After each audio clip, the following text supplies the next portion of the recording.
I'm going to go ahead and set that back down on the workbench, and we're going to grab our 4 button head screws that are in our parts tray. And again, these are going to be a metal to metal connection, so we're going to be using our Loctite. Going to go ahead and take the screw, rub a little bit of Loctite gel on there, get it started threaded into the chassis, and go ahead and tighten it up, but not quite all the way. Going to repeat this process for all 4 screws, making sure that the alignment is good before we tighten everything up.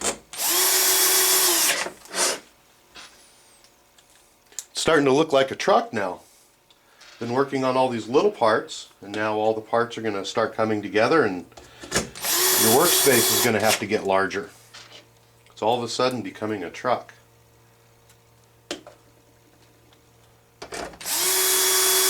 Okay, all 4 of them are in and lined up. Now we're going to go ahead and tighten them down.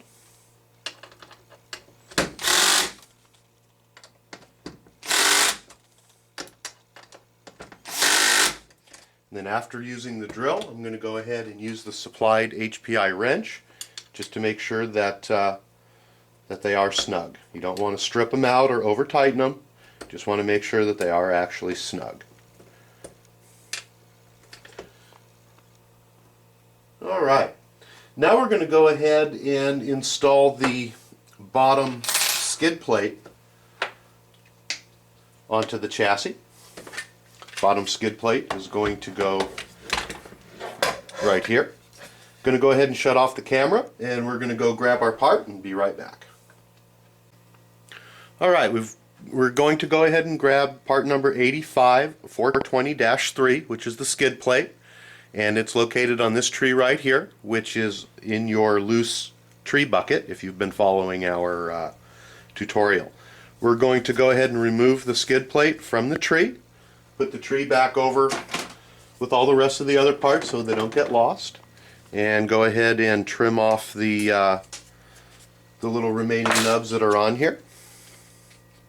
Careful you don't cut yourself.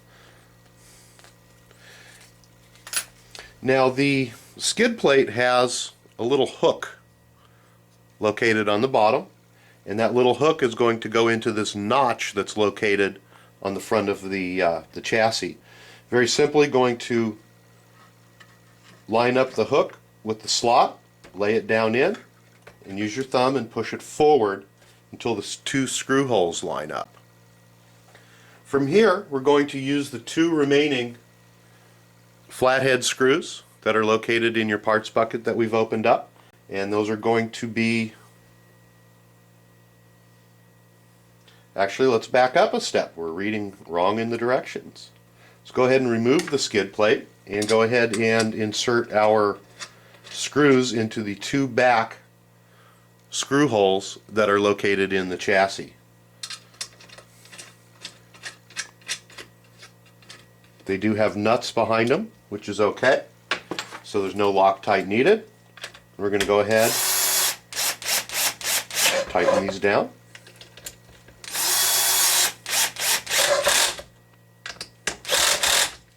Follow up with our Allen wrench to make sure that they're secured. They just need to be snug. You don't want to over tighten them.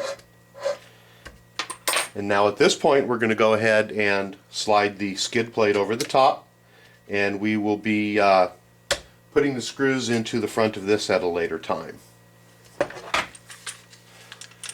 If you'll remember, earlier on back in one of the other steps, we used a piece of Scotch tape to hold the steering linkage arms on. At this point, it's okay for you to go ahead and remove that and be done with it. Sometimes you got to pull, and I'm actually going to go ahead and clean the remainder off with a razor blade since it's pinched underneath the arm, which is fine. It's not going to get in the way, and in the meantime, it's held it on so that nothing fell apart as we were making our build. This is a good time to go ahead and check, now that the steering and the front bulkhead and everything is mounted up to your chassis, to make sure that there is no binding and to make sure that there is no excessive play anywhere in the steering. And if there is, you need to retrace your steps and go back and see if you did something wrong. But our build today right here is functioning properly.